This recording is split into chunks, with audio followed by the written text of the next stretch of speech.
Chess was just this really special beast that was consuming my life, like legitimately. It was pretty bad. Hi everyone. In this video, we're going to talk about how online chess might be ruining your mental health. What I'm going to do is just outline a couple key points that show this, and I'll give you guys some examples, both from other people's real lives and also my own life. And then if you stick around, we're going to talk about the possible solution for this and how to not have it ruin your life without giving up chess. So let's get right into it. So the first point is compulsive playing. This shouldn't be new to any of you guys. If anyone has a chess.com account or maybe Chess and you go on and play a game of Blitz or Bullet, you didn't count on it taking up your entire evening or afternoon. One thing led to another, and you're just racking up game after game after game. You're hardly even aware of what's going on other than you just want to play another game. And the problem with this is that it basically resembles any other addiction that you could have in your life where you're just doing something over and over and over without even being really aware of it. It's almost like you might have this feeling of just checking out, like you're on autopilot. To give you guys a really easy example, gambling. Gambling addiction in general is amongst one of the worst. I don't want to say worst because there's so many addictions and so many of them are really bad or deadly, but gambling addictions are basically based off of this idea that I have to win. And if you guys think about it, there really is no difference between playing a quick bullet game. You win, so you want to keep going. Let's go again. You lose, and you need to get those rating points back. So you start another one, To illustrate this, there's actually a post on chess.com called The Dark Side of Chess, the Psychological Damage of Chess. And the author of the post has a little section on addiction where it says, one of the most significant concerns related to chess is addiction. Like any activity that provides a sense of accomplishment and satisfaction, playing chess can lead to compulsive behavior. Players may spend hours neglecting other responsibilities and developing an unhealthy attachment to the game. This can lead to a lack of motivation for other activities and impaired decision-making abilities, ultimately affecting one's quality of life. Which leads us to the next point, which is the one more game syndrome. The one more game syndrome is what I just described, where you just got to play one more. Whether you won or you lost, you just have to play one more.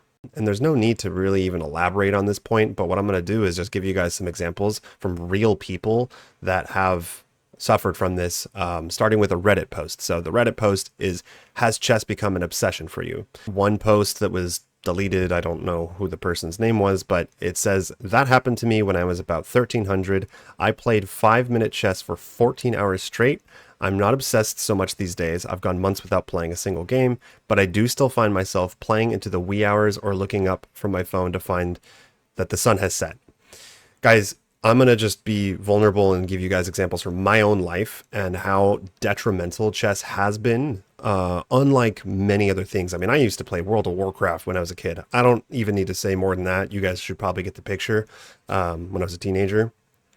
But there have literally been several occasions where I played chess the entire night. And then I went into work the next day with maybe 1 hour of sleep. One time I think I got like 30 minutes of sleep and I went and worked the whole next day because I couldn't stop. And if we go back to this Reddit post, there are posts about people mentioning foregoing basic needs or appointments. One person admitted to staying up all night and keeping his girlfriend waiting in a park for 3 hours because he couldn't stop playing. And to give one more example, Penguin or Moist Critical, or Charlie, I think his name is, put out a video about 4 months ago called Why I Retired from Chess. Chess was just this really special beast that was consuming my life, like legitimately. Like it really was like a full-blown red alert addiction. It was pretty bad. He cut out chess cold turkey, said that he had to because he was absolutely addicted to it. So needless to say, there is a very dark side to chess, just as there's a dark side to any addiction. Without a doubt, there are just some things that are much more prone to being unhealthy. It's not like being addicted to playing basketball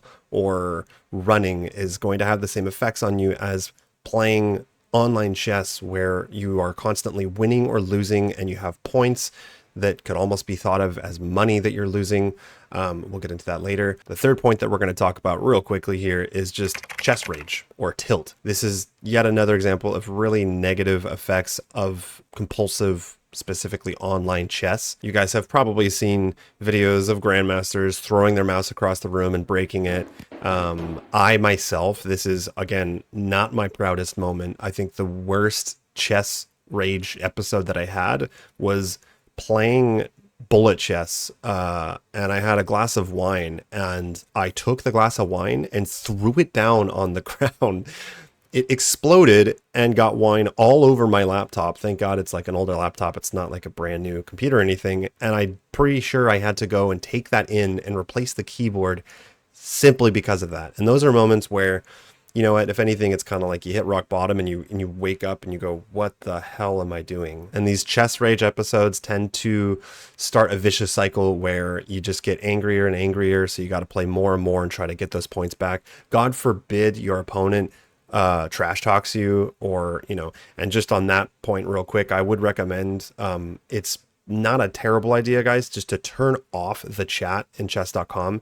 The downside is that some people are actually just really nice and genuine, but usually when you see so-and-so would like to chat, it's probably not going to be good, and you might as well do yourself a favor and just turn it off if that's really affecting you. Okay, now we're going to take a look at another negative impact of compulsive online chess, blitz, bullet, etc. And that is just quite simply that it's not good for your chess improvement. It might even be the reason why you are not getting better, because, well, for one, like I just mentioned, these chess tilt episodes tend to lead to a vicious cycle where you just go down and down and down. You can actually see it on people's elo charts where they'll, you know, maybe hit, I don't know, 1500, 1600, and then they plummet down to 1300 to 1200, whatever. What's happening very likely is chess tilt. They lost one game, something happened that pissed them off, and they just spiraled down. So that's one point that can really, really affect your chess in a bad way. But another point, and this is a big one, is rating anxiety. Living in fear of your elo. Now, this isn't exactly the same thing as just a straight up addiction and compulsive behavior or chess rage. But it is, you know, basically living in fear of something that you're supposed to be doing for fun in the first place. And that doesn't mean that you shouldn't be careful with when you play. Like if you know you're in a bad mood, probably don't play chess. Okay, and the final point here, guys, is just quite simply, does it even make you happy? Why would you do something? Why would anyone do something that doesn't make us happy? Especially if you're doing something on your own free time. This is not like going to work because you need to pay your bills and provide for yourself or other people. This is literally something you're choosing to use your free time on. So why the hell would you do that if it isn't making you happy? So if something isn't making you happy, either stop doing it or find a way to make you happy again. The point of this video is mostly to let's find a way to make you enjoy it again and take away all this addiction and, you know, anger and all these other negative emotions. So with that being said, now we're going to take a look at the solution. What can you do to avoid this chess addiction, to avoid all of these negative aspects to chess and specifically online chess? Number one, and this is specifically for people who really do enjoy chess and have a part of themselves that still likes this game and wants to continue playing it, like myself, play OTB, play over the board chess. Maybe only exclusively play that. I don't know. That's going to depend on each and every one of you. If you can find a way to keep playing online chess and keep it healthy and keep it not addictive, go ahead. But definitely start playing more OTB chess. Even then, that might not be enough, and it still might be sending you into some negative, you know, rage cycles, and you're getting upset, or you're mad at yourself, or you're too critical of yourself because you're losing, or you're getting your ass kicked in tournaments, whatever. It doesn't matter, but let's just start with play more over the board chess, because there is, number one, the social aspect of playing an actual human being, seeing the human being, having that interaction in front of you.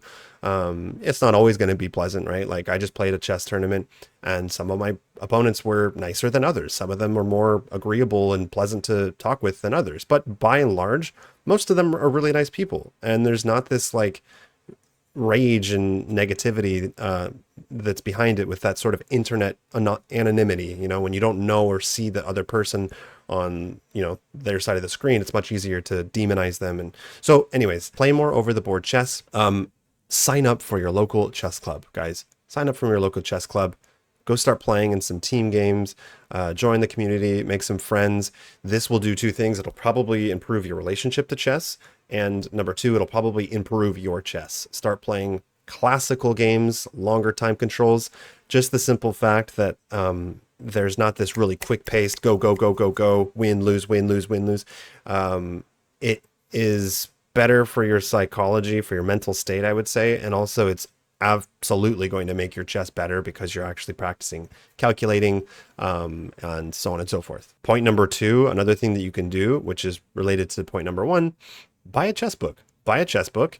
Go get an actual chess set if you don't already have one. You can get some really cheap ones, like for $15 or $20, and sit, open a book, and just start learning some chess. I actually just bought the Build Up Your Chess series. I think it's the second one because I heard a lot of people talking about it. Watched a Chess Nerd video about where I think it was one of the Grandmaster's advice was that book and how drastically impactful it was for their chess. And so I bought that book and I'm like, great, I'm looking forward to getting this book, setting up my little Mac and my chessboard and this book and just having fun studying chess and improving. What we're going for here is just that feeling of, okay, like I'm sitting here with my cup of coffee, learning some chess, and I'm ready to put this into action. And, you know, there's much less of this negative compulsive behavior that's behind that. Okay, point number three is to completely cut out blitz and bullet chess.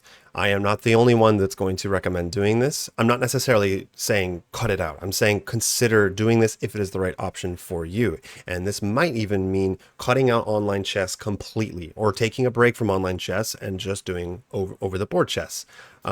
There's so many different reasons why, guys. Like the cheating online is just unfortunately rampant and it is ruining online chess. And yes, chess.com puts out some posts about how their anti-cheat is getting better and better. Yes, but also, guys, the amount of cheating that you don't even know is happening. Any good cheater who might just cheat on one or two moves, like closet cheaters, I think they call that, those guys are not being caught. So many of those guys are not and will never be caught.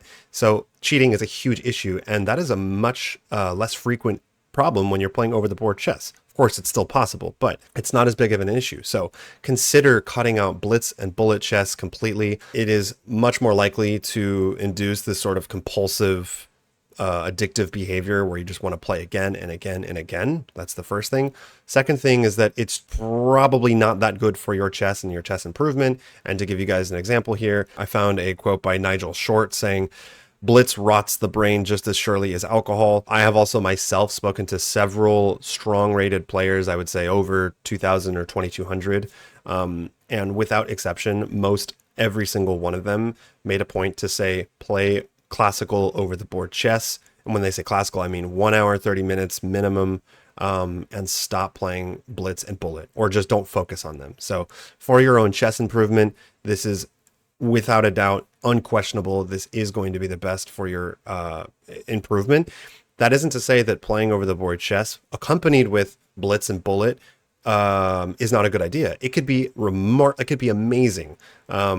Just the pure like repetition of openings and playing, you know, a bunch of blitz or bullet games to practice an opening and drill it.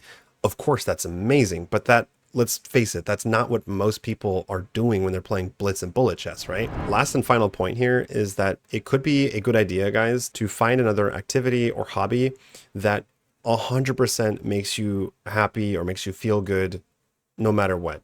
For me, I've started reading much more lately. Like if I pick up a book, if I actually manage to have the discipline, pick up a book and like really get absorbed into it, I never regret it. It always pretty much makes me feel better.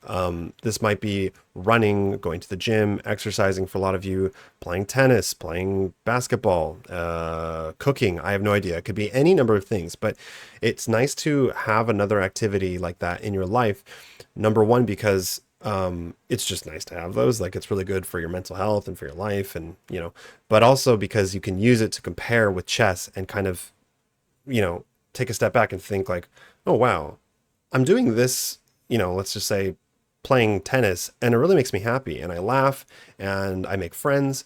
And then you kind of turn back over and look at chess and you're like, well, what's my chess like life? I get online and I just basically play game after game after game after game of blitz and bullet chess, never really improving, and just basically getting angry, upset, depressed, addicted, so on and so forth.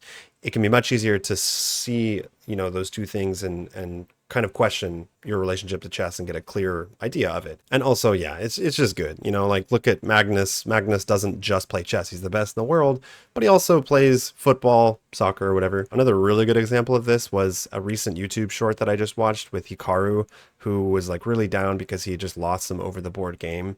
And then it shows his wife Atusa, who was just being super supportive and encouraging and kind of picking him up. And then just an interview afterwards where Hikaru was like, yeah, I realized that like it is not the most important thing. This is not everything. Chess is not life. So don't neglect your life. Please don't do things and invest your time and energy into things that you know are going to make you happy. So that's all I have for you in this video, guys. If you liked it, I would really appreciate if you leave a like, if you subscribe, leave a comment. It really helps my videos, my YouTube channel. I will be putting out more content like this that is aimed to try to improve your chess or just make you laugh. Or improve your mental game and your relationship with chess, and just be happier, more peaceful. So also I'd like to take this opportunity to mention to you guys that I have officially opened up coaching services. So I'm available to coach if anyone is looking for a coach. That could be for just chess lessons. If you are anywhere from total beginner to 1600 ELO, I would be happy to help you and coach you. This is also for mental coaching. If you are looking for a mental coach, if you need someone to help you prepare for maybe a tournament or a classical game, if you're struggling with anxiety or any of the things that we mentioned in this video, chess rage, addiction, this and that, I'd be happy to help. So feel free to reach out in the comments below. And even if you don't want to take lessons, guys, feel free to leave comments below. I will respond to as many as I can. And if you enjoyed this video, you might also enjoy the video I made on giving up the need to win and having that actually improve your chess. So you can click on that here, and I will see you in the next one.